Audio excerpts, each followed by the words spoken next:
Nous sommes ici au Saguenay, une région splendide. Nous sommes dans un endroit qui s'appelle la Baie et c'est mon ami Régis Nadeau qui est l'administrateur de l'hôtel La Saguenayenne, incontournable si vous venez du côté de Chicoutimi, qui a bien voulu me servir de guide aujourd'hui. Bonjour Régis. Bonjour José. Nous sommes à environ 150 km de... 135 à 140 km de Tadoussac. De Tadoussac. Tadoussac, c'est sur le Saint-Laurent. Quelle est la particularité de la région ici? C'est une baie magnifique, vraiment splendide. Ce qui est particulier, et la raison pour laquelle on a des bateaux ici, c'est que ici, on est dans le seul endroit dans l'est de l'Amérique où on a un fjord.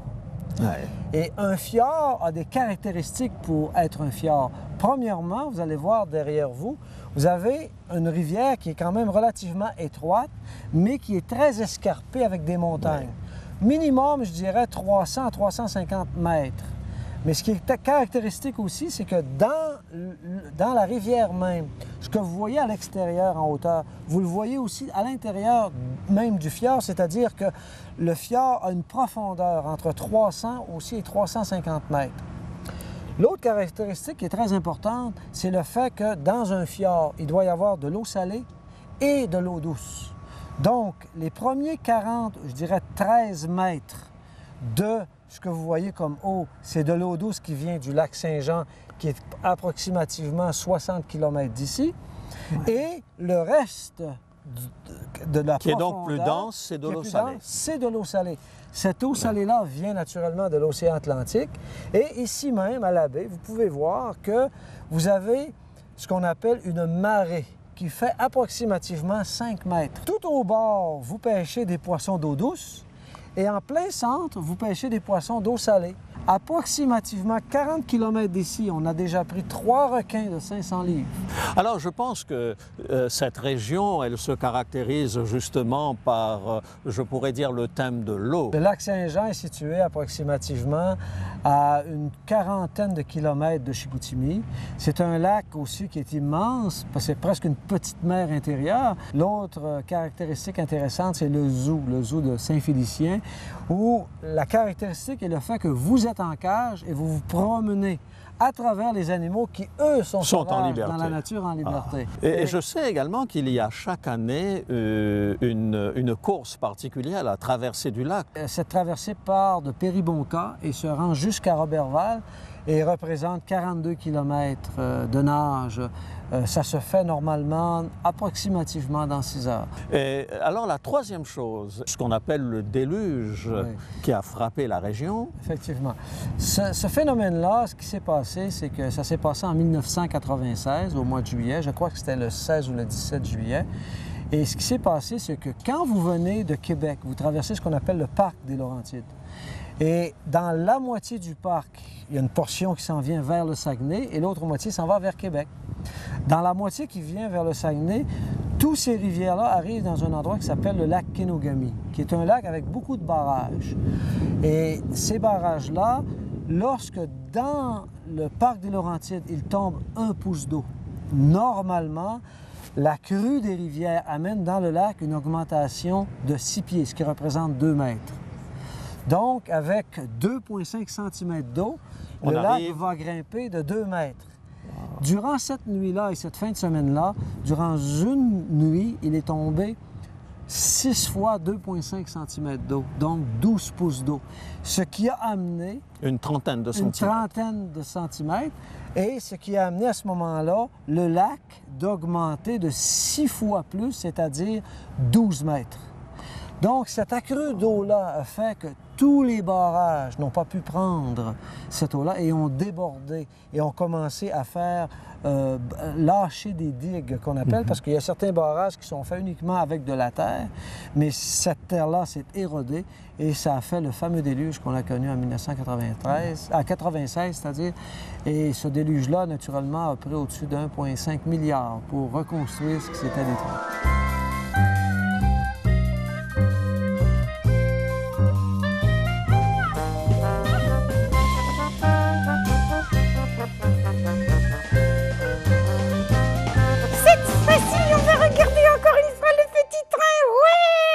Oui, ben regarde un petit peu les images. D'accord, d'accord.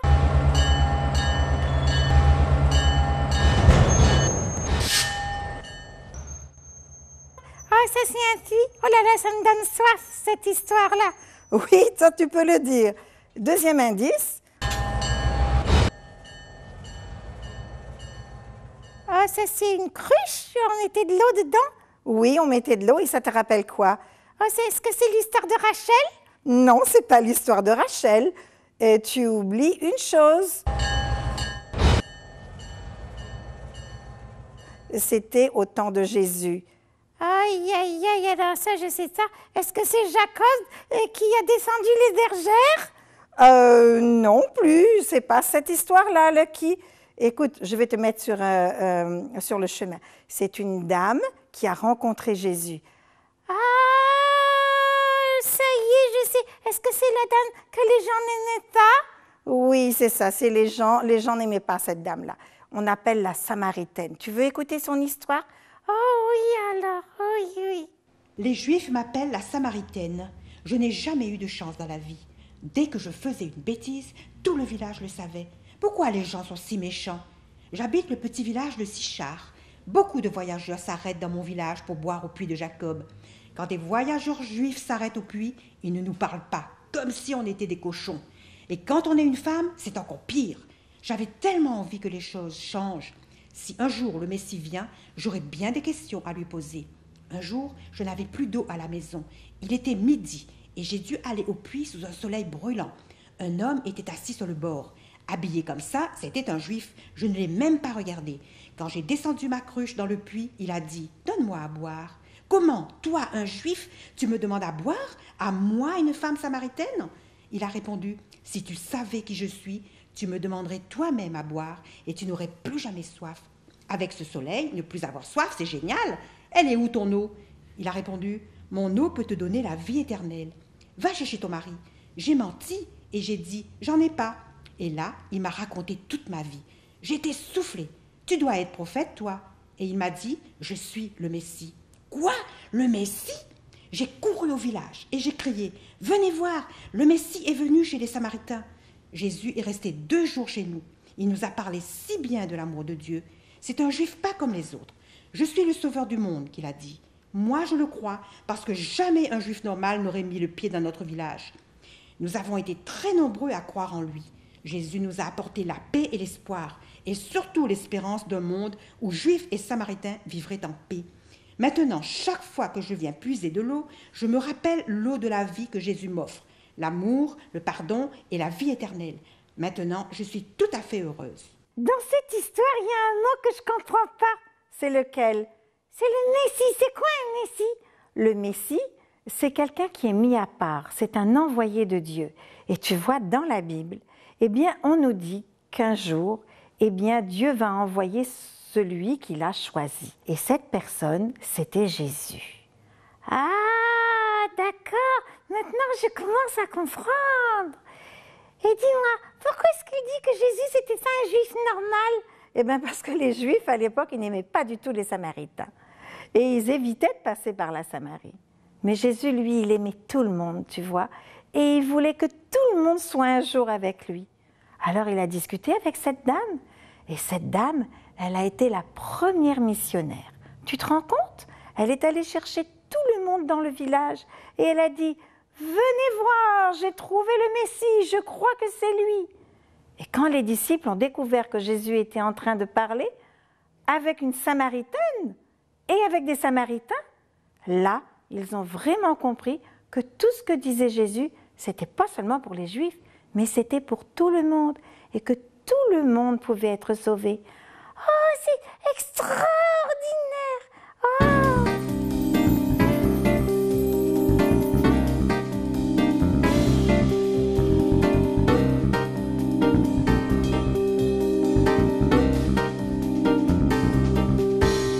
Si le début du XXIe siècle est caractérisé par une recherche fébrile de pétrole, il y a peut-être un autre liquide qui risque d'être l'enjeu primordial d'ici quelques années. Il s'agit de l'eau. Or, nous savons qu'ici au Canada, nous sommes particulièrement choyés puisqu'il y a plus de 1 million de lacs et de rivières. En d'autres mots, pour chaque 7 Québécois, il y a une étendue d'eau. Alors, Madeleine, pourquoi est-il important de boire de l'eau? Je dirais d'abord pour continuer de vivre. En fait, un être humain ne peut pas passer plus qu'environ 3 jours sans rien boire, donc sans boire d'eau. Pourquoi? Parce que l'eau est le principal constituant de notre corps. Donc, l'hydratation affecte automatiquement la quantité de sang dans notre organisme. Et si on ne boit pas assez, aussi nos fonctions cérébrales comme la mémoire, l'attention sont affectées également.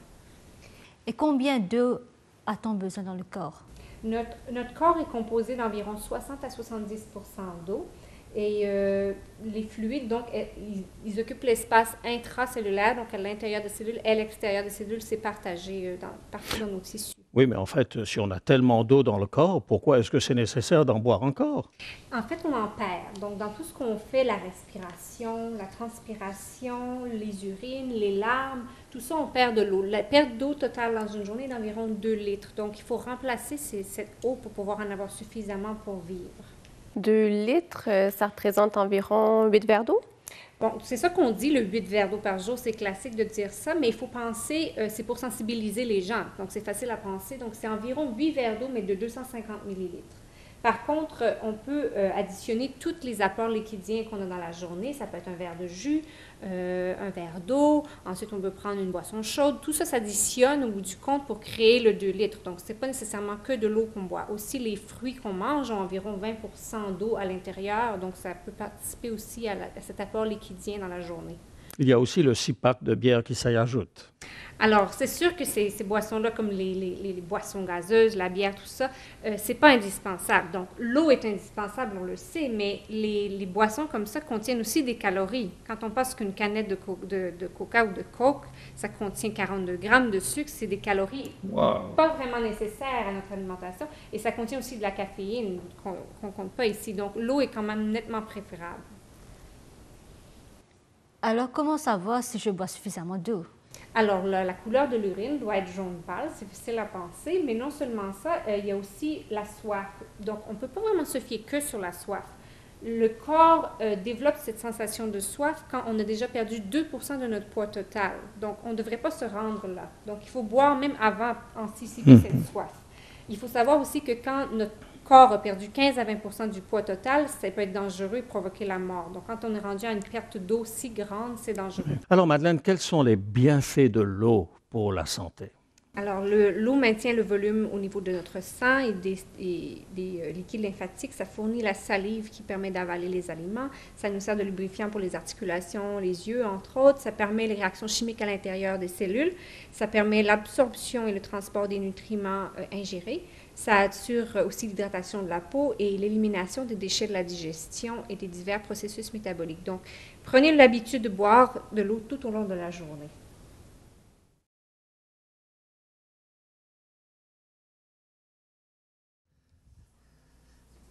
Bonsoir, mesdames et messieurs. Ça y est, c'est la dernière de nos rencontres. Vous allez me manquer parce que j'ai trouvé les Québécois que j'ai rencontrés très attachants et je vais devoir vous quitter. Mais en même temps, sachez que je vais être très heureux de retrouver bientôt ma femme parce qu'elle me manque aussi. En plus, je suis habitué à sa présence à mes côtés depuis plus de 40 ans maintenant. Donc, je suis plus accro d'elle que de vous. Ce soir, il nous reste 2 paragraphes de l'Apocalypse à lire. Vous vous rappelez ce plan qui est là? Ce sont ceux qui sont numérotés 3 et 5. Et oui, après cela, nous aurons lu le livre tout entier ensemble. Et je dois vous dire que pour moi, ça a été un bonheur. J'espère de tout mon cœur que ça l'a été aussi pour vous. Donc, ce soir, bien, je vous propose de commencer par celui de ces 2 paragraphes qui se trouvent à la fin de la vision centrale. Pourquoi ? Bien, c'est assez clair. Quand il y a 5 paragraphes dans une vision qui est au centre, celui qui est au centre du centre, c'est le 3e. C'est donc celui qui est au sommet de notre pyramide, et c'est normal que nous le lisions en dernier. Donc, on va commencer par le paragraphe numéro 5, c'est-à-dire la moisson et la vendange. Voici ce qu'écrit l'apôtre Jean. « Je regardais, et voici, il y avait une nuée blanche, et sur cette nuée était assis quelqu'un qui ressemblait à un fils d'homme, ayant sur sa tête une couronne d'or, et dans ses mains une faucille tranchante. Et un autre ange sortit du temple, criant d'une voix forte à celui qui était assis sur la nuée. « Lance ta faucille et moissonne, car l'heure de moissonner est venue, car la moisson de la terre est mûre. » Et celui qui était assis sur la nuée jeta sa faucille sur la terre, et la terre fut moissonnée. Je pense que, après tout ce temps que nous avons passé ensemble, nous n'avons plus aucune difficulté à identifier le premier de ces personnages que Jean voit. Il ressemble à un fils d'homme, il vient sur les nuées et il a une couronne d'or sur la tête. Qui c'est ? C'est Jésus. C'est exactement ce que Daniel avait vu à la fin de sa vision, vous savez, sur les 4 grands animaux sauvages et menaçants. Il avait vu un fils d'homme qui venait sur les nuées. La seule différence qu'il y a entre cette vision de Daniel et celle que Jean est en train de nous décrire, c'est que maintenant, ce Jésus, il a une faucille à la main. Et il va recevoir l'ordre de moissonner la terre. Cet acte, en fait, évoque des paroles que Jésus lui-même a prononcées. La première de ces paroles, c'est celle-ci. « Pour ce qui est du jour et de l'heure », et Jésus parlait de son retour, personne ne le sait, ni les anges des cieux, ni le Fils, mais le Père seul. Souvent, des gens m'ont posé la question, mais comment le Fils ne pouvait ne pas savoir ? Eh bien, regardez bien ce que Jean nous a décrit. Ce n'est pas Jésus assis sur la nuée avec sa couronne d'or qui décide du moment où il jette la faucille.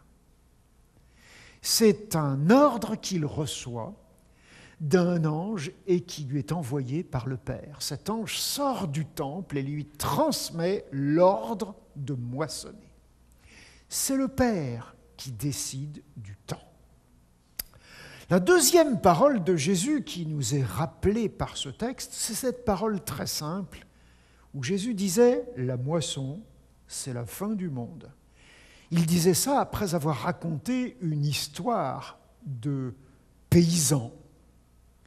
Et quelques lignes plus tard, après avoir dit que la moisson, c'est la fin du monde, Jésus avait ajouté « Alors, les justes resplendiront comme le soleil dans le royaume de leur Père. » En fait, la moisson, c'est un code fréquemment utilisé dans la Bible pour expliquer que quand Jésus reviendra, il rassemblera tous les élus. Alors d'abord, bien sûr, ce sont ceux qui sont appelés les justes dans ce texte-là, mais ce sont ceux que nous avons vus lorsque nous avons lu la vision sur le jugement dernier, qui ont part à la première résurrection. Et puis, ce sont aussi ceux qui seront encore vivants au moment où Jésus reviendra. Et comme l'apôtre Paul le dit, les vivants ne devanceront pas ceux qui sont morts, mais ils seront enlevés tous ensemble pour aller passer ces 1000 ans dans le ciel, d'où ils redescendront avec la Jérusalem à la fin des 1000 ans. Donc, voilà un petit peu ce que cette moisson est en train de nous dire. C'est la récolte de toutes les personnes qui ont cru en Dieu, qui ont fait confiance à l'agneau et qui lui ont confié leur vie. Et puis, maintenant, si nous revenons à notre texte de l'Apocalypse, ce que nous voyons, c'est que la vision de Jean va se poursuivre par un autre épisode. Jean écrit, et un autre ange sortit du temple qui est dans le ciel, ayant lui aussi une faucille tranchante.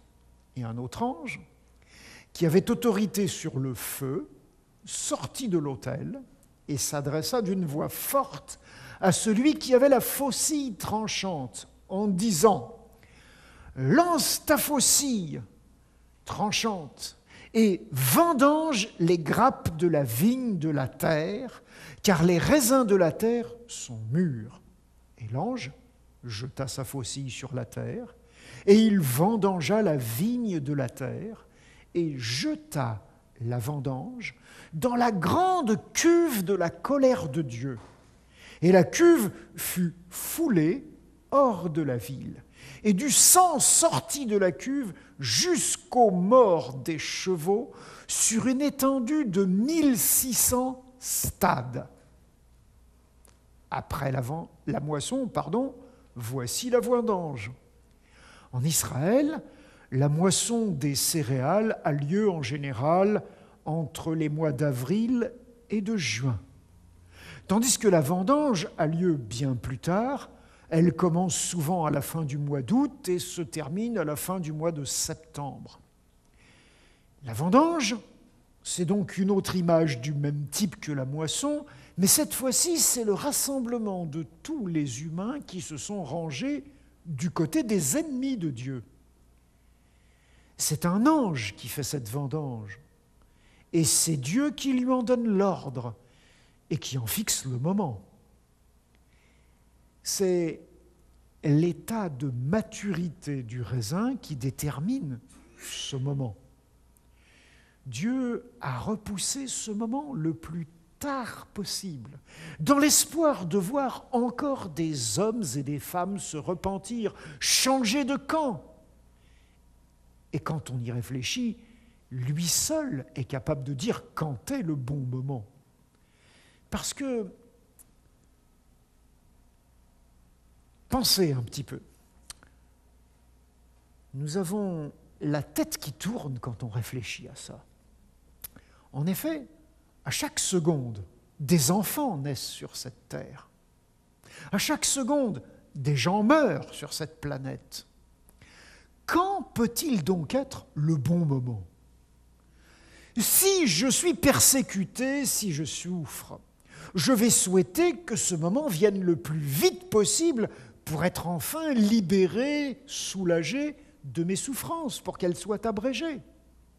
Mais si maintenant je pense à des êtres qui me sont chers et qui visiblement n'ont pas encore choisi de se ranger du côté de Dieu, alors je souhaite que Dieu leur laisse encore du temps pour qu'ils changent.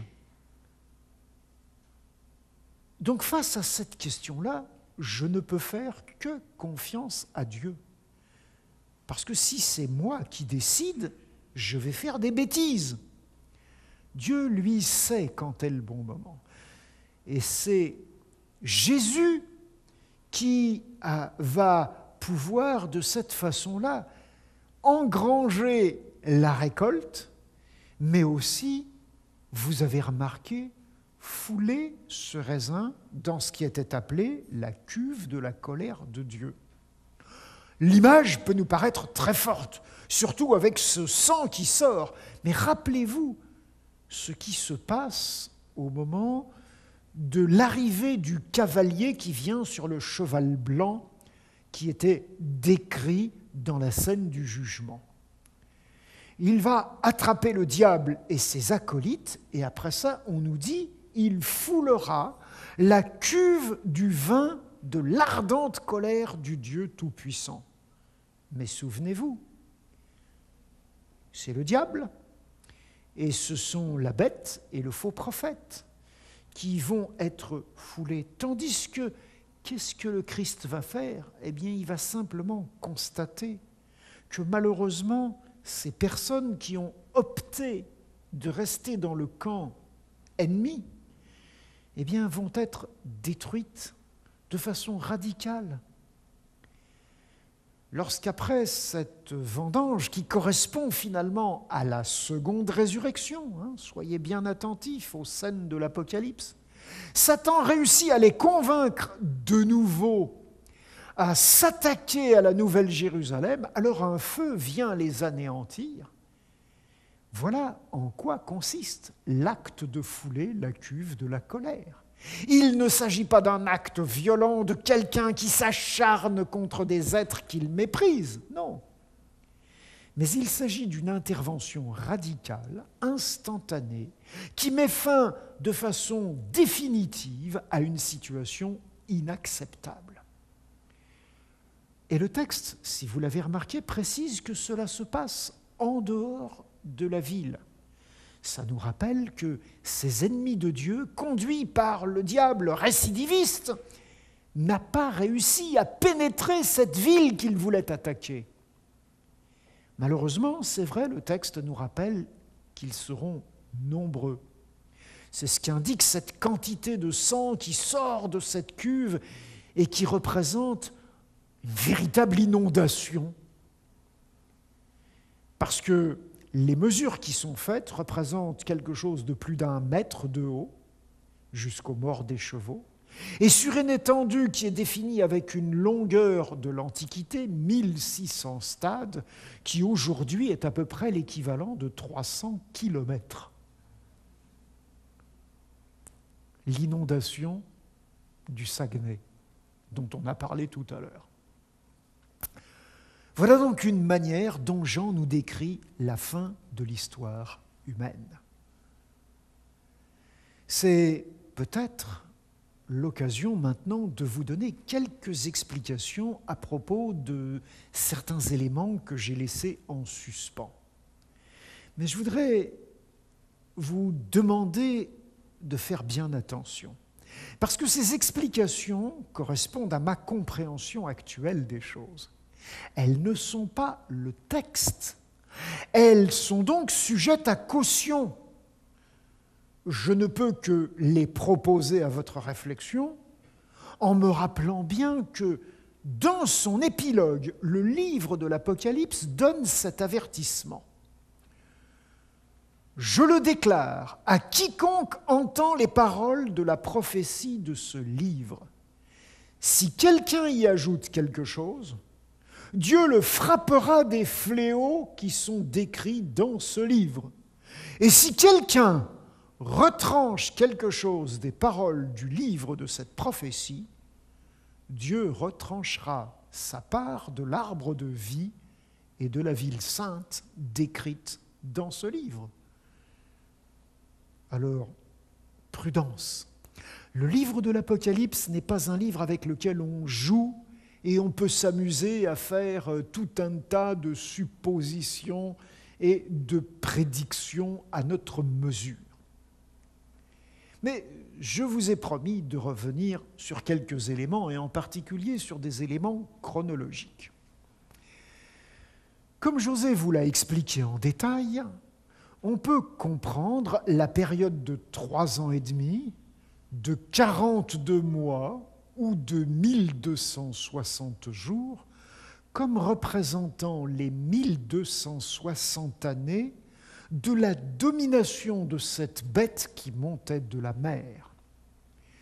Le plus probable, c'est que cette période a commencé en 538 après Jésus, lorsque le pape est devenu le chef d'État et le chef militaire d'un pays, et que cette période s'est terminée, donc 1260 années plus tard, en 1798, lorsque l'un de ses successeurs, un autre pape, a été arrêté par les armées de Napoléon Ier, conduit par le général Berthier, et où on a mis fin à ce qu'on appelle les États pontificaux. Cette période est caractérisée par le pouvoir quasi absolu exercé par les papes sur les royaumes européens et par les nombreuses persécutions dont étaient victimes des chrétiens qui n'acceptaient pas les dévoiements de ce christianisme avec son inquisition, avec ses guerres de religion contre les réformés, par exemple, qui tentaient de rétablir, eux, une foi plus conforme au message biblique. Ceci nous permettrait aussi d'identifier maintenant les deux témoins. Parce que ces deux témoins ont dû prophétiser en tenue de deuil pendant cette même période. Ils étaient menacés en permanence, mais ils ont pu se défendre comme Moïse et Élie, en faisant confiance à Dieu. Et pendant cette période, eh bien, sachons que des moines ont recopié dans le silence des monastères la Bible ou la parole de Dieu. Et au moment de la Réforme, elle a pu de nouveau se faire entendre, en étant traduite dans les principales langues du peuple. Mais au cours du siècle qu'on appelle le siècle des Lumières, la Bible a commencé à être méprisée. Certains ont même cru l'avoir anéantie par leur philosophie, en disant qu'elle deviendrait simplement un vestige du passé, une pièce de musée qu'on viendrait voir par curiosité comme un objet antique, mais sans influence sur la vie des gens. L'établissement du culte de la raison, par exemple, au cours de la Révolution française, à la fin de cette période, est un signe qui montre que cette pensée philosophique, eh bien, nous l'avons lu quand nous avons lu le texte des 7 trompettes, a insufflé dans le cœur des êtres humains le désespoir. Et c'est justement à cette époque-là, exactement au début du XIXe siècle, que la Bible a connu un renouveau extraordinaire, qu'on peut tout à fait comparer à une résurrection, voire même à une ascension, comme celle de ces deux témoins. La création des sociétés bibliques, qui par exemple se sont données comme objectif de traduire la Bible et de la mettre à la disposition du plus grand nombre des habitants de la planète. Et personnellement, je suis heureux d'être en ce moment l'un des 2 vice-présidents de la Société biblique française et de militer auprès de cette association pour que la Bible soit traduite et vraiment utilisée dans le monde. Mais il y a eu aussi à cette époque le grand réveil prophétique dont on vous a parlé avec William Miller, entre autres, et plein d'autres, qui a permis à des milliers de personnes de beaucoup mieux comprendre les prophéties apocalyptiques. Et puis, cette époque a aussi été marquée par un grand mouvement missionnaire qui a permis à la foi chrétienne d'atteindre tous les continents de notre planète. Ainsi donc, pour moi, les 2 témoins, ce sont en fait les écrits bibliques, l'Ancien et le Nouveau Testament. Mais il faut se rappeler que ces écrits, aujourd'hui, sont aussi confrontés à de plus en plus de formes de contrefaçons qui annoncent le conflit final. Maintenant, c'est vrai, on se pose la question, quand ce conflit aura-t-il lieu ? Le texte du jugement de Babylone nous annonçait une coalition mondiale, à la fois politique, religieuse et économique. Et dans cette coalition, la bête qui monte de la mer qui monte de la terre, était présentée comme le faux prophète et décrite comme le dernier des acolytes du dragon, et qui pourrait bien représenter tout le système capitaliste sur lequel repose toute l'économie mondiale derrière l'influence primordiale des États-Unis. Ce système dont toute la Terre dépend pourrait bien imposer un jour sa conception de la religion. Une religion comme celle de la bête qui montait de la mer, c'est-à-dire qui utilise la force politique de la loi et la violence militaire pour imposer son point de vue. Une religion qui fabrique une image de la bête, qui l'anime. Une religion qui veut s'imposer à travers les pressions économiques. Une religion qui lance ainsi le dernier conflit spirituel obligeant chaque habitant de la terre à choisir entre cette religion contrefaite et le message des 3 anges que nous avons expliqué hier soir. Voilà donc les quelques précisions que je voulais vous apporter pour vous donner une idée de ce que je comprends aujourd'hui de certains des mystères qui subsistent dans le livre de l'Apocalypse. Mais le temps est venu de lire le dernier paragraphe, celui qui est au sommet de notre pyramide. Voilà ce que Jean écrit. Je regardais, et voici l'agneau se tenait sur la montagne de Sion, et avec lui 144 000 personnes qui avaient son nom et le nom de son Père écrit sur leur front. Nous sommes ici au centre de la vision centrale, entre la description de la Trinité satanique d'un côté et les 3 messagers envoyés par Dieu pour contrecarrer le projet de destruction de cette Trinité. Donc, exactement à la pointe de la pyramide. Jean voit l'agneau, accompagné de 144 000 personnes qui ont été marquées par le sceau de Dieu. Il les voit sur la colline de Sion, la colline où se trouvait le temple de Jérusalem. Et il nous dit, et j'entendis du ciel une voix, comme un bruit de grosses eaux, comme le bruit d'un grand tonnerre. Et la voix que j'entendis était comme celle de joueurs de harpe jouant de leur harpe. Et ils chantent un cantique nouveau devant le trône et devant les 4 êtres vivants et les anciens. Et personne ne pouvait apprendre le cantique si ce n'est les 144 000 qui avaient été rachetés de la terre. Après avoir vu, Jean entend. C'est un refrain qu'on a utilisé maintes fois. Nous sommes habitués à cela. Il entend un son qui vient du ciel. Donc, nous sommes dans la Nouvelle Jérusalem, pas dans la capitale terrestre d'Israël où se trouve la colline de Sion. Et c'est le son impressionnant du chœur céleste et de l'orchestre de harpe des 144 000 qu'il entend. C'est leur privilège de faire partie de cet ensemble musical.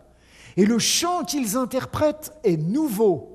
Il a été composé spécialement pour eux. Pourquoi ce privilège ? Le texte nous dit, ce sont ceux qui ne se sont pas souillés avec des femmes, car ils sont vierges. Ils suivent l'agneau partout où il va.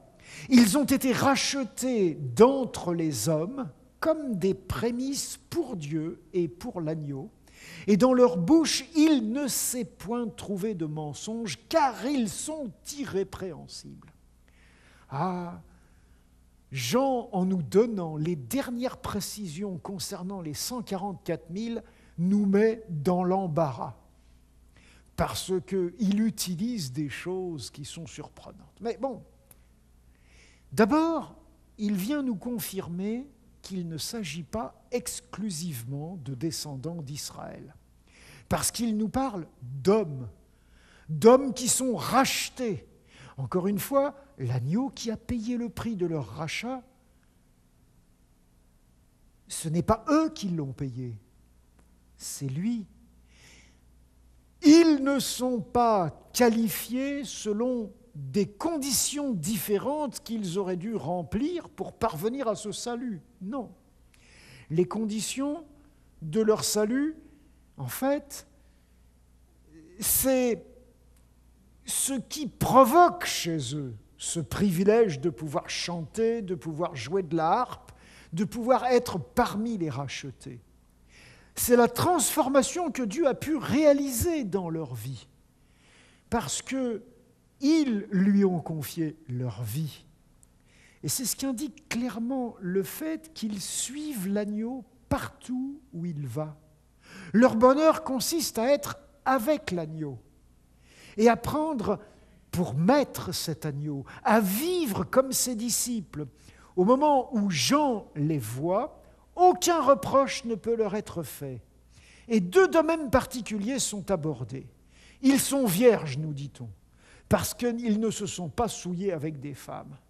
Ah, tous les gens bien pensants, qui estiment que le sexe c'est le péché, s'en sont donnés à cœur joie avec un texte comme celui-ci. Ils ont oublié que Dieu le Créateur a conçu l'homme, les êtres humains, masculins et féminins, des êtres sexués. Et comme l'a dit un de mes collègues, Dieu a inventé le sexe. C'est donc pas le péché, le sexe. Rappelons-nous aussi que Dieu a donné comme premier commandement aux êtres humains de se multiplier, de remplir la terre. C'est vraiment le moment de nous rappeler que le langage de l'Apocalypse est un langage codé. La femme représente les gens religieux. Une femme noble et pure, comme la mère du Messie, c'est une église fidèle qui est attaquée par le dragon. Mais une femme prostituée, quand elle utilise la religion pour exercer un pouvoir et pour s'enrichir comme Babylone, la grande prostituée, alors elle est désignée comme la mère des prostituées. C'est avec elle, avec n'importe laquelle de ces prostituées, la mère ou les filles, que les 144 000 ne se sont pas souillés. Leur foi est vierge de tout compromis avec le pouvoir et avec l'argent. Leur religion n'a pas consisté à se servir, mais à servir.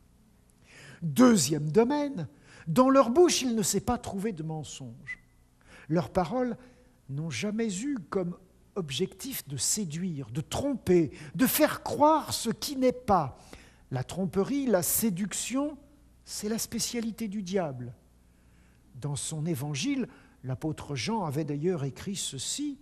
Le diable, en fait, il est menteur et il est le père du mensonge. Dieu, lui, nous invite à nous ranger de son côté, du côté du vrai et de l'authentique.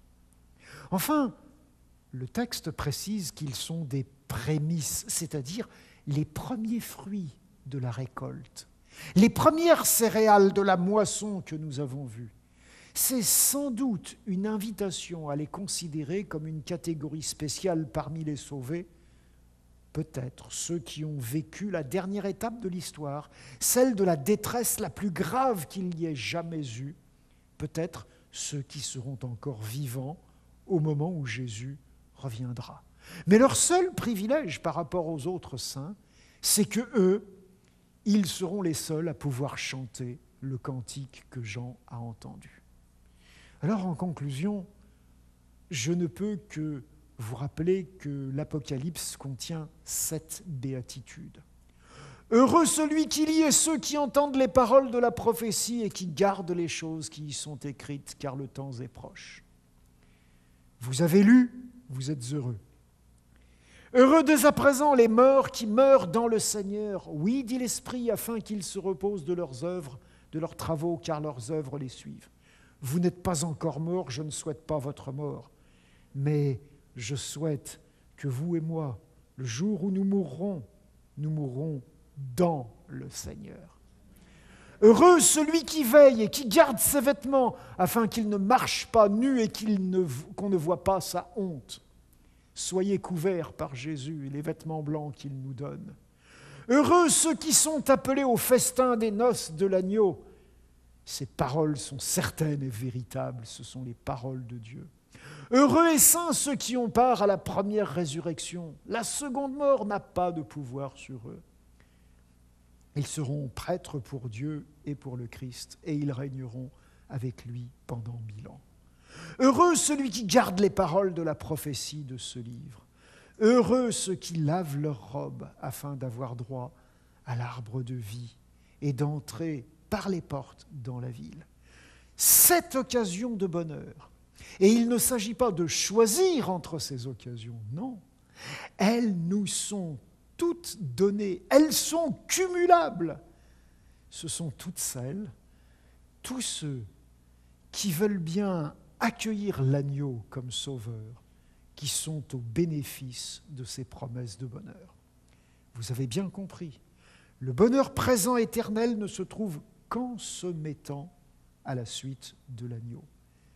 Et vous savez que, après avoir lu l'Apocalypse, que même s'il vous reste des questions en suspens, vous pouvez compter sur cet agneau. Dieu vous éclairera, continuez à lire, mais ne vous inquiétez pas outre mesure de ces difficultés. Vous avez acquis l'essentiel. Maintenant, il s'agit de vivre. En route, suivons l'agneau dès aujourd'hui, partout où il va, et au plaisir de vous revoir à ses côtés devant le trône. Bonsoir.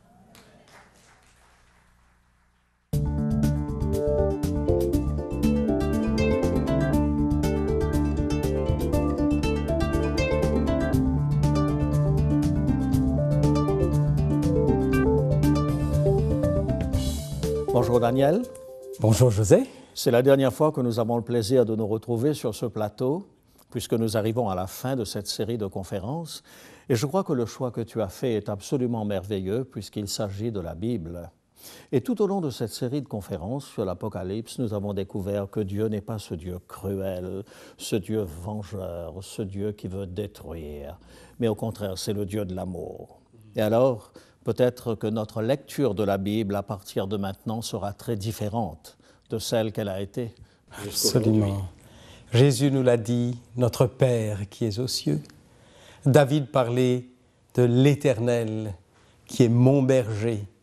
C'est cela la parole de Dieu, c'est cela la Bible. Je vous invite à redécouvrir ou à découvrir non pas ces pages, mais ce mystère extraordinaire de l'amour de Dieu, à la manière de Galates au chapitre 3, où il est dit « Christ nous a rachetés de la malédiction de la loi, étant devenu malédiction pour nous. » Voilà jusqu'où il est allé pour exprimer son amour et pour nous sauver. Et un autre texte, 2 Corinthiens, chapitre 5 et le verset 21, un texte que je ne comprends pas tellement il est profond, mais extraordinaire. Celui qui n'a point connu le péché, il, Dieu le Père, l'a fait pécher. Non pas péché ER, mais E accent aigu, afin que nous devenions justice. En fait, il y a une véritable perversion du projet de Dieu dans l'histoire de l'humanité, parce que Dieu est celui qui se sacrifie pour les hommes. Dieu est celui qui donne. Il fait de son Fils, comme tu l'as dit, péché. Oui. Et pourtant, les êtres humains ont tendance à faire exactement le contraire, c'est-à-dire de voir un Dieu vengeur, de voir un Dieu qu'il faut à tout prix plaire d'une manière ou d'une autre. C'est le fameux dragon de l'Apocalypse, le serpent ancien, qui depuis toujours, menteur depuis le commencement, a toujours voulu travestir le caractère de Dieu. Dieu est amour. Voilà le message et la réalité de Dieu. Je crois que c'est le point final à nos échanges.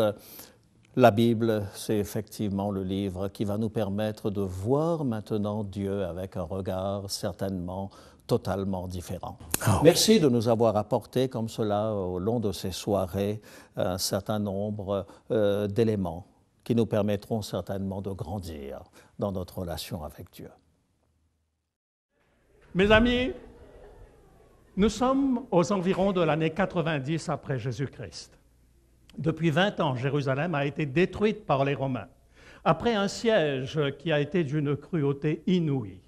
L'espoir suscité par la résurrection de Jésus et sa promesse de revenir chercher ses enfants s'estompe alors que les témoins oculaires disparaissent les uns après les autres. Jean est exilé sur l'île de Patmos, très loin des siens, à cause de la parole de Dieu et du témoignage de Jésus. Tout comme Daniel à Babylone, il se désole et soupire après un signe du ciel. C'est alors qu'il reçoit la révélation de Jésus-Christ, le livre de l'espérance par excellence. L'ensemble du monde chrétien de son époque, persécuté pour sa foi, trop souvent livré à la torture, est en droit de se demander s'il a été bien inspiré de mettre sa confiance en Jésus. Jésus n'avait-il pas promis qu'il reviendrait à l'heure où on ne l'attendrait pas? Où donc se trouvait l'accomplissement de la promesse de son avènement? Jean se doit de redonner courage à ce peuple qui vacille dans ses certitudes. Et il va le faire par le moyen de cette révélation extraordinaire qu'est le livre de l'Apocalypse. Le livre de l'Apocalypse est à la prose ce que la peinture impressionniste est à la peinture classique.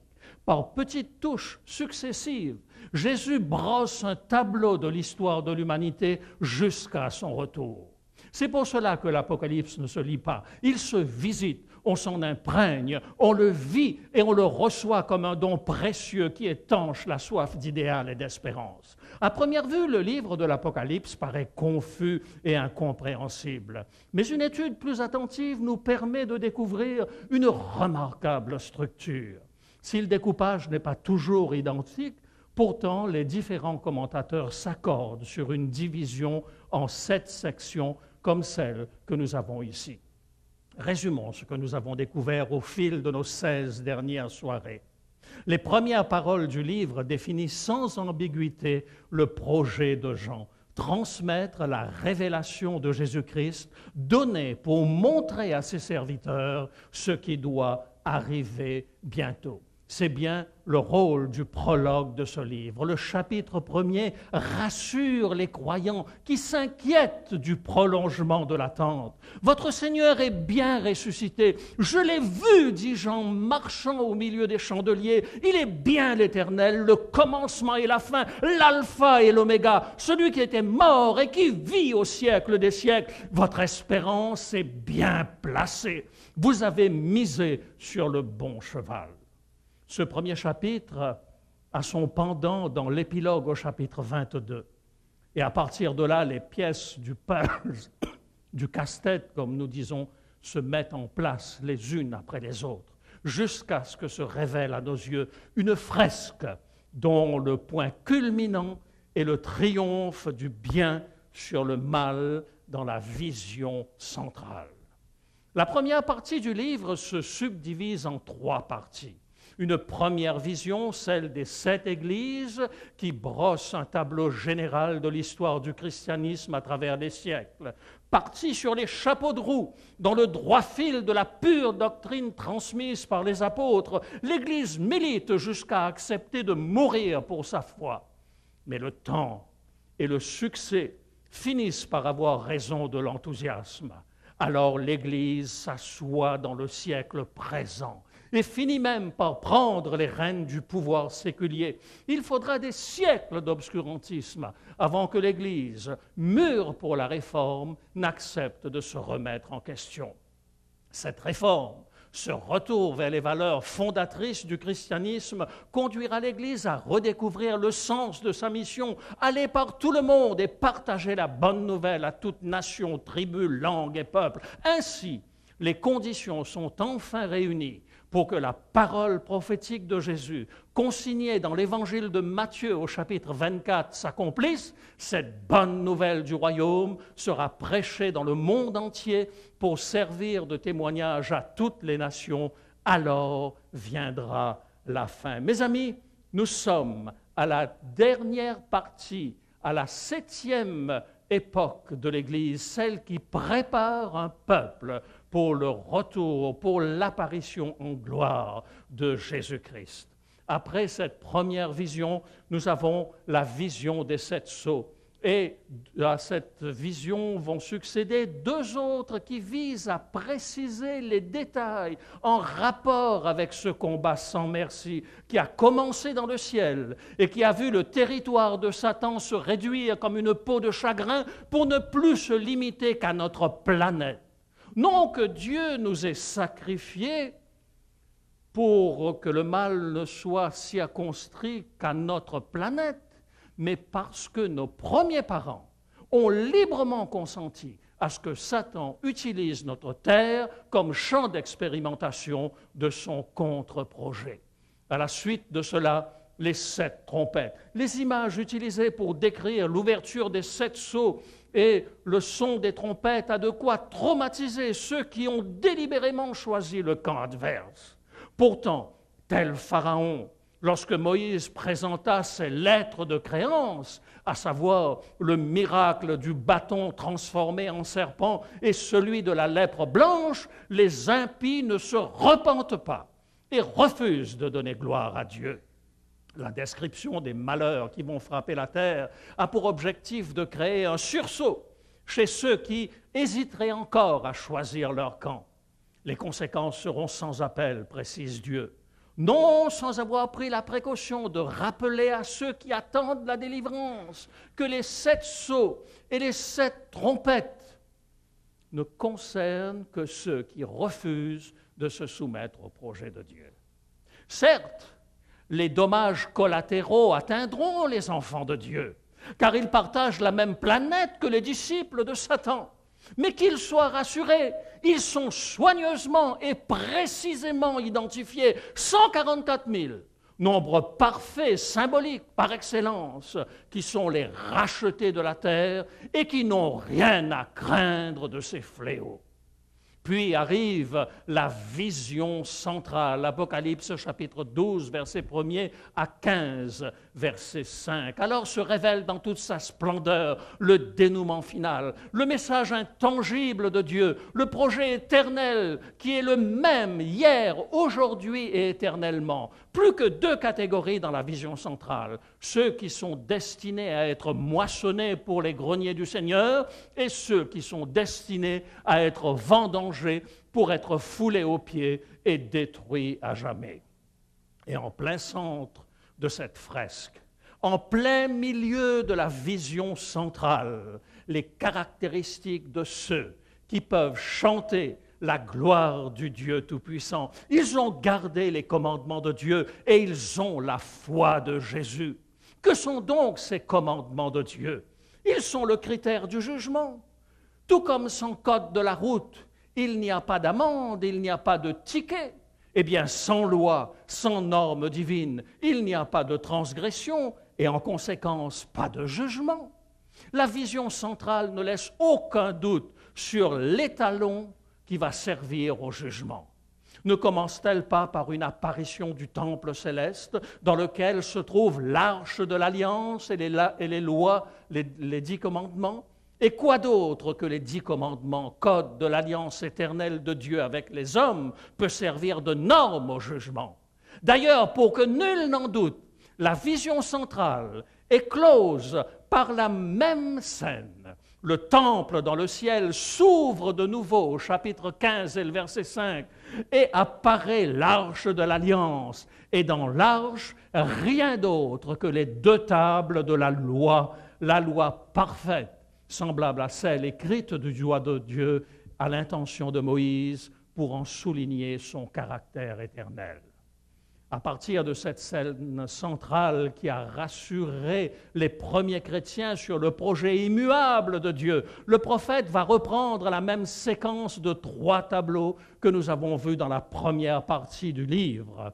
Si la première partie du livre raconte l'histoire de l'Église telle qu'elle se vit au fil des siècles, la seconde partie du livre met l'accent sur la certitude de la victoire de Dieu. Et alors apparaissent les 7 fléaux. Et ces 7 fléaux disent avec une certitude totale que la victoire appartient à Dieu. Les ennemis de Dieu seront sans aucun doute possible écrasés lorsque Satan aura fait la preuve que son royaume, fondé sur l'intérêt, est dans l'incapacité totale d'apporter une solution viable aux enjeux de cette planète, lorsque l'univers tout entier aura été témoin que seul le projet d'amour de Dieu est la solution à long terme des problèmes de ce monde, alors l'univers tout entier éclatera en chants d'allégresse. Et à ce moment, ce sont les noces de l'agneau. N'est-il pas intéressant de noter que le mot « Alléluia », dont on retrouve la racine déjà dans les psaumes, n'est utilisé, du moins dans la version Louis II, que seulement dans Apocalypse chapitre 19.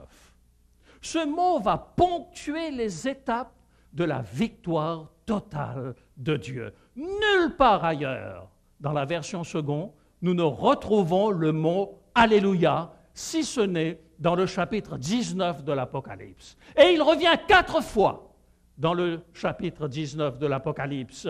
Une première fois dans la bouche de la foule nombreuse qui est au ciel pour confirmer la justesse des jugements de Dieu. Et que disent-ils? Allez, dites le mot avec moi. « Alléluia » La même foule, une seconde fois, pour acclamer la destruction du mal, dit « Alléluia » Je ne vous entends pas beaucoup, vous savez qu'au ciel, ça crie très fort, comme le tonnerre. Les 24 vieillards et les 4 êtres vivants se prosternent devant Dieu et ils disent « Alléluia » Et là, finalement, la foule nombreuse, pour célébrer le fait que le Dieu Tout-Puissant est entré dans son règne, sature le système de sonorisation du ciel, tel de fortes eaux, nous dit le texte, tel de forts tonnerres. Cette foule nombreuse proclame « Alléluia » Et l'Église est enfin sur la nouvelle terre. Lorsque descend du ciel la nouvelle Jérusalem, paraît comme une épouse le jour de ses noces. C'est la fête, c'est la joie, c'est le bonheur tant attendu, c'est la fin de la tragédie. Et maintenant que nous sommes imprégnés de l'esprit de l'Apocalypse, nous sommes prêts à oublier les plaies, les fléaux et les malheurs, car une seule chose concerne au plus haut point les enfants de Dieu. Et cette chose essentielle, celle que Dieu a cachée aux sages de ce monde pour le révéler aux enfants, ce sont ces chapitres et fragments de chapitres qui émaillent le livre de l'Apocalypse. Nous les appelons les intermèdes. Ils sont là pour nous rappeler la bonne nouvelle du salut. Et lorsque je les additionne, j'en ai compté au moins 17 dans tout le livre de l'Apocalypse. Ils sont là pour nous rassurer. Mon enfant, n'aie pas peur. Certes, le diable est descendu vers vous, animé d'une grande colère, mais je suis vivant au siècle des siècles, a dit Jésus. J'ai vaincu et ma victoire est la vôtre. Le message de l'Apocalypse est simple, mes amis. Lorsque l'épreuve frappe, que l'ennemi semble triompher, Jean dit aux églises de tous les temps, jouissez par anticipation, mes enfants, car Dieu aura le dernier mot. Dès les premières paroles, celles qui font pendant à la conclusion du livre, Jean affirme la divinité et la victoire de Jésus. Admirez la bonté du Seigneur lorsque les premiers chrétiens apprennent de la bouche de Jean que bien des siècles vont s'écouler avant que ne revienne celui en qui ils ont placé leur espoir. Eh bien, ces gens-là, lorsque Jean va les préparer à entendre le message adressé aux 7 églises, ces personnes-là vont recevoir de la part de Dieu un message particulier. Et ce message est un message d'espérance. Un intermède que nous retrouvons dans Apocalypse chapitre 1er à partir du verset 9 jusqu'au verset 20. Jean voit le Christ au milieu des 7 chandeliers. Il est triomphant. Sa gloire et sa majesté font défaillir le prophète. Jésus se présente comme le vivant, celui qui tient les clés de la mort et du séjour des morts. Cette vision introduit le lecteur dans l'ambiance de victoire et de conquête qui remplit le ciel lorsque Jésus retrouve son trône et sa magnificence. Suit la vision des 7 églises et son pendant, bien sûr, au chapitre 21 avec la nouvelle Jérusalem. Dans son immense bonté, Dieu a donné à Jean, coup sur coup, 2 révélations d'une intensité inégalée. Et vous remarquez comment les 2 sections du livre toujours nous permettent de retrouver exactement les mêmes éléments. Dans le premier intermède, Jean voit le Seigneur Tout-Puissant, que le trône de l'empereur est pâle à côté de celui qui règne dans le ciel. Jean voit le trône de la majesté divine, les 24 vieillards et les 4 êtres vivants. Il est transporté en vision dans la proximité de Dieu. Il décrit dans un langage haut en couleur le cérémonial de louange et d'adoration permanent dont le Père céleste est l'objet. Cette vision de lumière va accentuer le contraste flagrant avec les ténèbres qui entourent les ennemis de Dieu et l'atmosphère de malaise pestilentiel qui se dégage du dragon, de la bête et de la femme infidèle. Apocalypse chapitre 4, à partir du verset 1er. Et nous sommes ici, mes amis, et ces deux intermèdes, car un deuxième suit, permet de comprendre qu'il ne suffit pas d'être le Seigneur des Seigneurs. Toute la majesté divine ne peut, sans le sacrifice de Jésus, réconcilier le monde avec Dieu. C'est ce que symbolise ce livre que personne ne peut ouvrir, si ce n'est l'agneau qui a vaincu. Il se dégage de cette scène une force extraordinaire pour exprimer l'impossibilité du salut sans Jésus-Christ. Avec le livre de l'Apocalypse, ainsi le livre de l'Apocalypse prend tout à fait sa signification. Elle est révélation de la victoire de Dieu sur les forces du mal par le sacrifice de Jésus-Christ. Le ciel entier éclate d'allégresse à cette bonne nouvelle. Apocalypse chapitre 5. Et c'est bien ce qui est illustré ici par ce lion et cet agneau, les 2 aspects de la grandeur de Jésus-Christ, le Sauveur de l'humanité. Le psalmiste disait au psaume 73, en constatant la méchanceté de la terre, que son pied allait flancher, qu'il allait se décourager en voyant la prospérité des méchants. Une chose va le sauver, entrer en vision dans les sanctuaires de Dieu et constater le sort final des méchants. Lorsqu'on a vu la majesté de Dieu, lorsque dans le chapitre 5, on a goûté à la grâce du Seigneur Jésus, on est prêt à tout supporter, même les 7 sceaux. À ces 7 sceaux, nous allons voir leur pendant dans la partie finale du livre, à partir du chapitre 19, c'est-à-dire le millénium.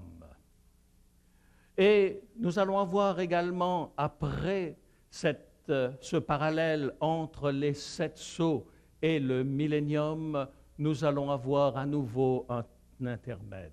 La tristesse et l'horreur de ces scènes de destruction dont tout à l'heure Bernard nous a parlé encore éprouvent la foi des enfants de Dieu. Bien qu'il s'agisse du sort des impies, les enfants de Dieu ne peuvent rester insensibles à cette souffrance. Aussi, le prophète va tourner les regards des fidèles vers les serviteurs de Dieu, les saints et les martyrs. Ils n'ont rien à craindre de ces fléaux, ceux qui sont rachetés de l'Éternel. Leur sort est entre les mains de l'agneau. Ils chantent la victoire de leur Sauveur et la gratuité du salut en Jésus-Christ. Nous sommes au chapitre 7 de l'Apocalypse. Ensuite arrivent les 7 trompettes.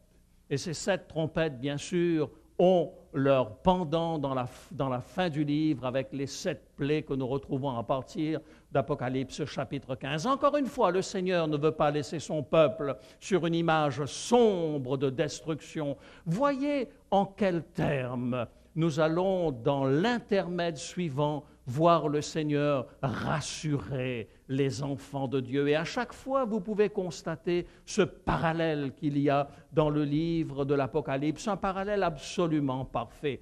Le 7e ange sonna de la trompette, et c'est à nouveau l'un de ces intermèdes dont je vous ai parlé. Et il y eut dans le ciel de fortes voix qui disaient « Le royaume du monde est remis à notre Seigneur et à son Christ, et il régnera au siècle des siècles. » Et les 24 vieillards qui étaient assis devant Dieu sur des trônes se prosternent sur leur face, et ils adorent Dieu en disant « Nous te rendons grâce, Seigneur Dieu Tout-Puissant, qui est et qui était, de ce que tu as saisi la grande puissance et pris possession de ton règne.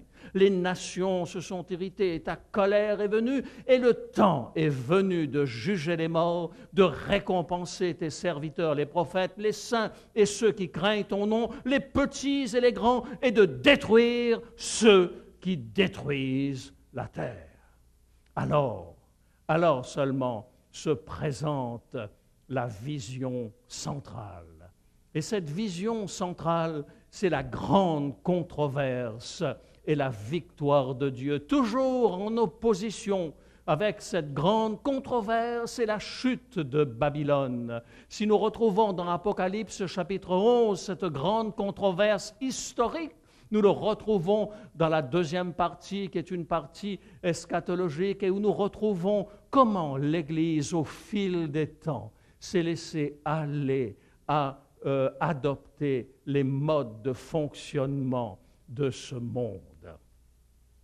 Oui, après avoir décrit les méfaits de la première et de la deuxième bête, les regards des enfants de Dieu vont se porter sur la grande foule des rachetés. Le prophète rassure les enfants de Dieu. Ces tribulations, ces apostasies et ces tentations de Satan ne dureront pas jamais. Elles ne sont pas de nature à ébranler la volonté divine qui consiste à faire de ses enfants un royaume de sacrificateurs. Face à l'apostasie décrite dans les chapitres 12 et 13, un peuple pur, grâce au sang de Jésus, se tient fidèlement debout pour la vérité et pour la justice. Apocalypse chapitre 14, versets 1 à 5. Et ces 5 versets d'Apocalypse chapitre 14 sont le pivot autour duquel tourne le livre de l'Apocalypse. Je regardais et voici l'agneau se tenait sur la montagne de Sion et avec lui 144 000 personnes qui avaient son nom et le nom de son Père écrit sur leur front. Et j'entendis du ciel une voix comme un bruit de grosses eaux, comme le bruit d'un grand tonnerre. Et la voix que j'entendis était comme celle des joueurs de harpe jouant de la harpe. Et ils chantaient un cantique nouveau devant le trône et devant les 4 êtres vivants et les vieillards. Et personne ne pouvait apprendre le cantique si ce n'est les 144 000 qui avaient été rachetés de la terre. Ce sont eux qui ne se sont pas souillés avec les femmes, car ils sont vierges, ils suivent l'agneau partout où il va, et ils ont été rachetés d'entre les hommes comme des prémices pour Dieu et pour l'agneau. Et dans leur bouche, il ne s'est point trouvé de mensonge, car ils sont irrépréhensibles. Cette vision des 144 000 personnes qui ont le nom de Christ et celui de son Père écrit sur leur front démontre à l'univers tout entier que la victoire de Dieu sur le péché et sur la révolte de Satan est enfin réalisée. Ces 144 000 sont rachetés d'entre les hommes comme les prémices pour Dieu et pour l'agneau, et ils sont réunis avec Christ sur la montagne de Sion. Ainsi, le prophète Jean est enfin rassuré sur le projet de Dieu. Sion détruite, Jérusalem mise à sac, le temple incendié, lui-même Jean exilé à Patmos, toutes ces souffrances maintenant appartiennent à tout jamais au passé. Les 144 000 qui chante un cantique que personne ne peut apprendre, sont le témoignage vivant de la défaite de Satan, qui s'était proclamé prince de ce monde, lui qui osait se présenter devant Dieu parmi les fils de Dieu, venu rendre hommage au Créateur, lui qui se vantait de parcourir la terre et de s'y promener. Il est maintenant définitivement vaincu. Les 144 000 renouvellent 144 000 fois l'expérience de Job. Dans un monde vendu au péché, où Satan règne en maître, ils demeurent fermes dans leur intégrité. Chacune de ces vies crie que l'homme peut aimer et servir Dieu de manière désintéressée. C'est l'apothéose de la victoire de Dieu sur Satan et son royaume de ténèbres. Jésus-Christ a eu le dernier mot.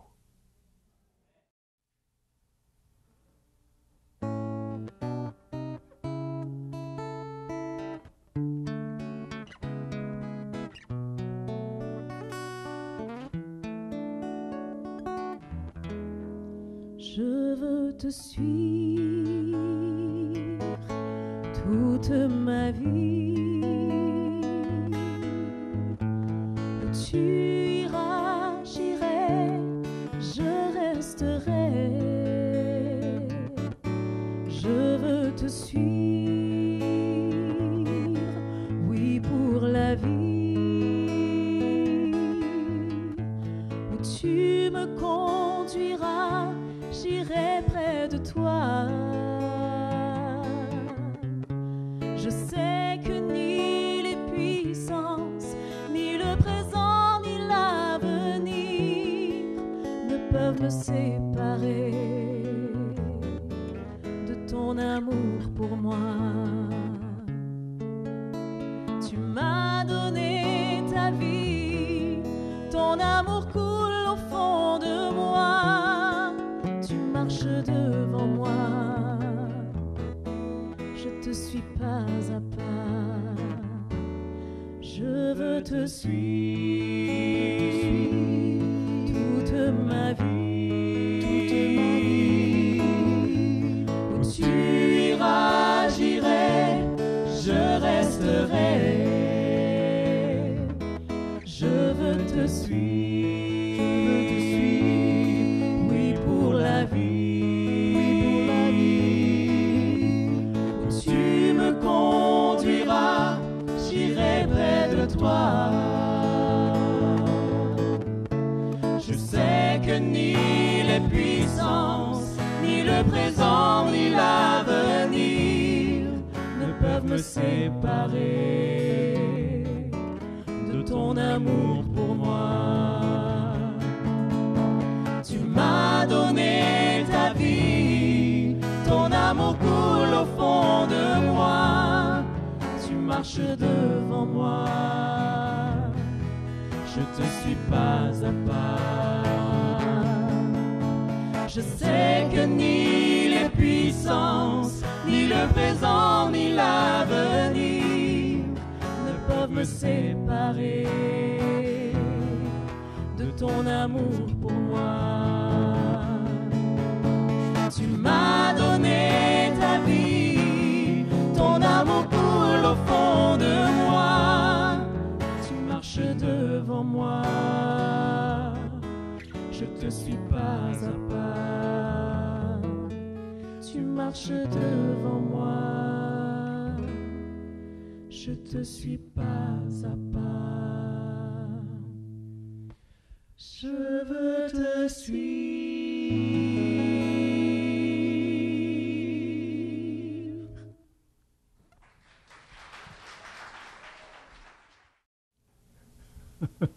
Tu as déjà ta carte à la main?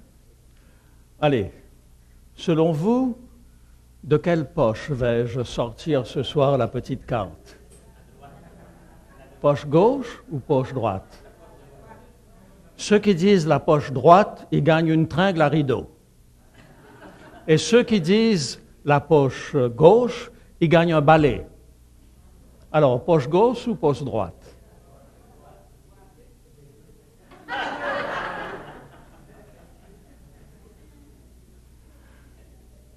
Nous arrivons à cette série, à la fin de cette série. J'ai la profonde conviction que notre relation avec Dieu, parce que Dieu nous aime, doit vraiment être une relation paisible, tranquille, heureuse. C'est notre papa. Il nous aime comme nous sommes. Et il nous aime tellement qu'avant même que nous soyons nés, il est venu mourir à notre place. Vous savez, quand il vous arrive de faire une bêtise, ne vous écrasez pas dans un coin. Ne vous prenez pas entre le pouce et l'index et ne vous jetez pas dans une poubelle. Ça ne sert à rien. Le Seigneur vous dit que vous avez de la valeur à ses yeux. Il vous aime profondément. Et son désir, c'est de vous aider à grandir avec lui. Vous savez, la majorité d'entre nous, où nous avons été parents, où nous sommes parents actuellement, qui d'entre nous, lorsque son enfant commence à marcher et qu'il tombe, dit à son enfant, « Tu as le droit de tomber 3 fois. La 4e fois, je te mets à l'assistance sociale. » C'est comme ça que nous nous comportons avec nos enfants. Il tombera 10 fois, il tombera 20 fois, il tombera 100 fois. Nous serons là pour essuyer les larmes de ses yeux. Nous serons là pour le consoler. Dieu essuiera toute larme de nos yeux. Son royaume, celui qu'il nous promet, est un royaume de paix et de bonheur. La Bible m'assure, dit la carte, que Jésus aura le dernier mot. Alors, je demande à Dieu de m'aider à me préparer pour le retour de Jésus. Si c'est l'expression de votre cœur, mettez une petite croix. Le deuxième point dit, je désire rencontrer quelqu'un pour m'aider à trouver des réponses à mes questions. Tout à l'heure, lorsque Rémi a introduit la conférence de ce soir, il nous a rappelé que si vous le souhaitez, parce qu'il y a certainement encore beaucoup de questions que vous avez par rapport à ce que cela signifie de marcher avec Jésus, n'hésitez pas. Rémi est un pasteur, un homme de cœur. C'est un homme qui répondra avec beaucoup d'attention et de patience à toutes vos questions. C'est aussi un excellent théologien. C'est un homme qui est droit par rapport à la parole de Dieu. Alors n'hésitez pas, si vous avez besoin de connaître encore un peu plus sur le projet de Dieu pour votre vie, mettez une petite croix et une personne de l'équipe prendra contact avec vous. Et puis la troisième question dit, je désire me préparer à être baptisé comme Jésus. Vous savez, Jésus disait à Nicodème, si vous ne naissez de nouveau, vous ne pouvez voir le royaume des cieux.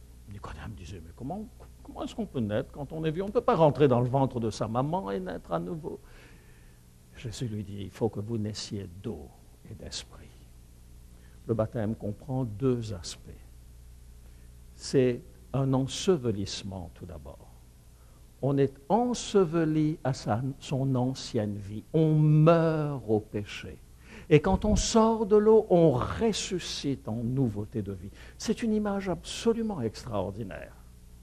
Tout à l'heure, si la vidéo fonctionne correctement, vous verrez l'expérience d'une jeune fille qui avait été baptisée lorsqu'elle avait quelques jours, mais qui a choisi, quand elle a compris que le baptême, c'était la mort à une vie ancienne et le choix de renaître en Jésus, a choisi d'être baptisée à nouveau.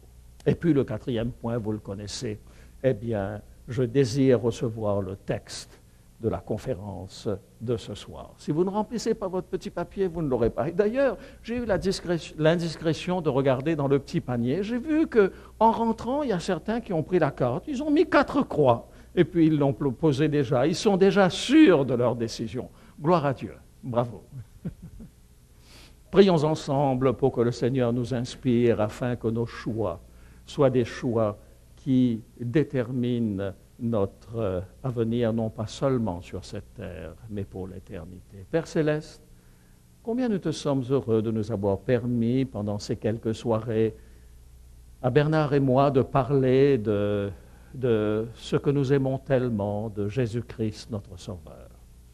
Et combien nous te sommes reconnaissants aussi de ce que tu as permis à nos amis de consacrer ces soirées pour que nous puissions ensemble partager cette bonne nouvelle de Jésus.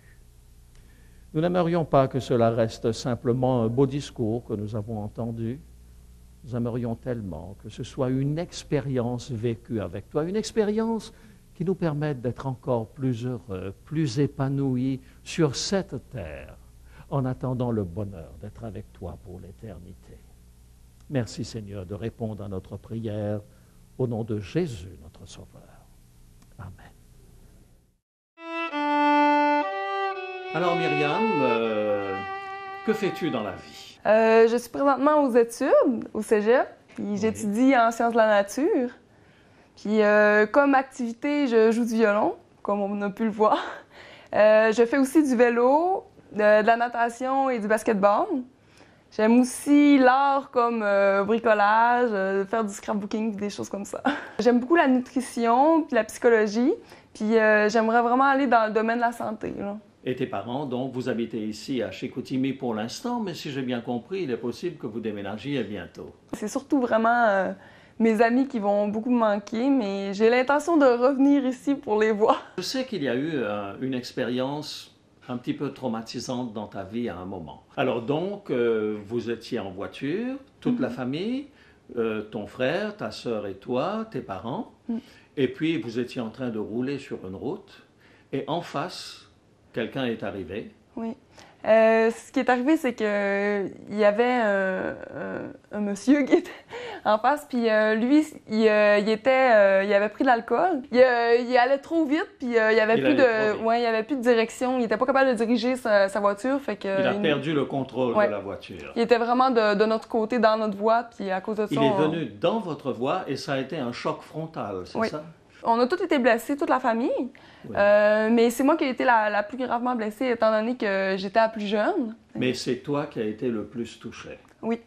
Et donc, depuis cette époque-là, tu n'as plus l'usage de tes jambes. Oui.